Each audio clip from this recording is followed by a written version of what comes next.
D'aucune application pour rencontrer le succès. Le château de Cheverny, l'un des châteaux de la Loire les plus visités, après Chambord et Chenonceau. Il compte une vingtaine de salles et salons, plus somptueux les uns que les autres.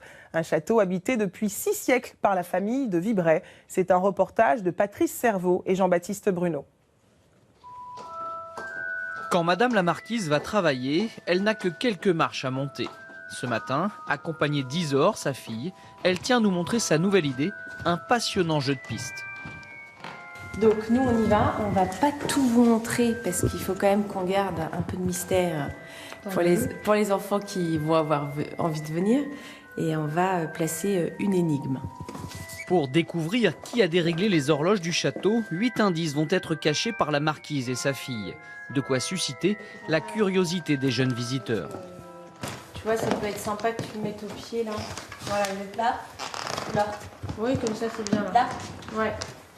Ok. Je pense que c'est important de garder à l'esprit qu'il y a beaucoup d'enfants qui visitent le château, que c'est pas forcément drôle quand on a 7 ans de visiter un tel lieu, et on peut gagner des points là-dessus, oui. Situé en Sologne, le château de Cheverny est habité depuis 6 siècles par la famille Vibray. Avec ses 350 000 visiteurs par an, c'est le 3e château de la Loire le plus visité après Chambord et Chenonceau. Le château compte 24 salles et salons, plus somptueux les uns que les autres, parés des plus beaux objets du grand siècle. Chez les Vibray, l'étiquette est respectée à chaque instant, même au petit déjeuner qu'ils prennent tous ensemble. Chandelier, verre en cristal et tenue correcte exigée. Ce matin, c'est Maximilien, 15 ans, qui est au centre de l'attention. Il commence la conduite accompagnée. Peut-être que tu vas apprendre à conduire chez Riche, je crois, aujourd'hui. Oui, tout à l'heure, d'accord. Voilà. À 10h30. C'est à quelle heure? 10h30. Voilà. Le directeur de l'auto-école, il m'a même demandé que je t'accompagne pendant une demi-heure pour voir comment ça va. Les Vibray sont parmi les seuls en France à habiter un château qui se visite 365 jours par an. Un choix de vie pour ne pas déroger à la tradition. Okay. On a fait ce pari avec mon mari, toujours dans l'optique de ne pas être le maillon faible. On s'est dit que c'était le meilleur moyen pour que les enfants n'aient jamais envie de se séparer du château et que ne vienne pas un jour l'idée de se dire tiens, on va partir sur la Côte d'Azur et on va tout vendre. Notre vie sera plus simple ainsi. Et la transmission semble en bonne voie. On est très attachés à ce château qui fera toujours partie de nous. Après, normalement, ce sera mon jeune frère ici présent qui prendra la suite, mais Cheverny aura toujours une place particulière dans nos cœurs à Eugénie et moi-même. Donc oui, ça a bien fonctionné, très bien fonctionné même. La tradition, le maître mot de Cheverny. Et l'une des fiertés du marquis de Vibray, c'est l'entretien d'une meute de chiens de chasse qui, depuis 1850, fait la réputation du château. Ça va la gueule. Bonjour monsieur. Bon, c'est bon, alors on est en nourriture d'été? Oui. Comme chaque matin, le marquis de Vibray vient rendre visite à Stéphane, 37 ans, dit Daguet. Il est ce qu'on appelle un piqueux, celui à qui les chiens obéissent au doigt et à l'œil. Sa première mission de la journée, la préparation du repas. Là, c'est 2 invendus de boucherie qui ont été broyés et auxquels on va mélanger des croquettes. Des croquettes floconnées avec des céréales et de la viande. Donc c'est quoi comme viande? Là, il y a de tout. Il y a du bœuf, il y a du bœuf, de l'agneau. Et on broie tout parce qu'en broyant, on a l'avantage de pouvoir broyer les os avec. Et du coup, il n'y a pas de bagarre au niveau du chenil comme tout est broyé. Une bataille qui a lieu chaque matin à 11h30. Un spectacle très attendu par un public venu en nombre.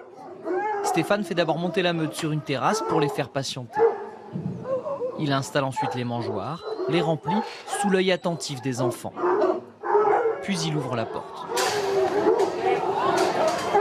Quelques resquilleurs essaient bien de manger avant l'heure, ils sont vite rappelés à l'ordre. Avec son fouet, Stéphane tient la meute affamée en respect, puis il donne le signal.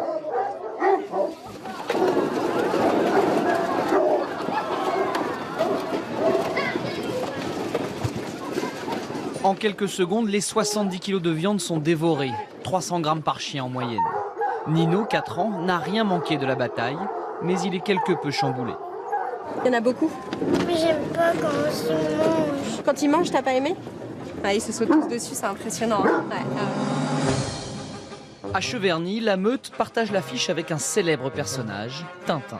En effet, si Hergé n'est jamais venu ici, le château de Cheverny lui a servi de modèle. Enlevez les 2 ailes latérales et vous avez le château de Moulinsart, cher au capitaine Haddock. Depuis 16 ans, une exposition permanente consacrée à Tintin se tient dans l'une des dépendances.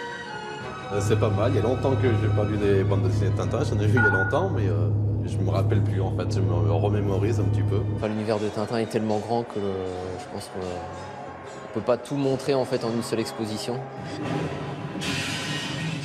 Pour cette visite, un supplément de 1,50 € est demandé aux visiteurs et les châtelains reversent un quart en royalties à la Fondation Hergé.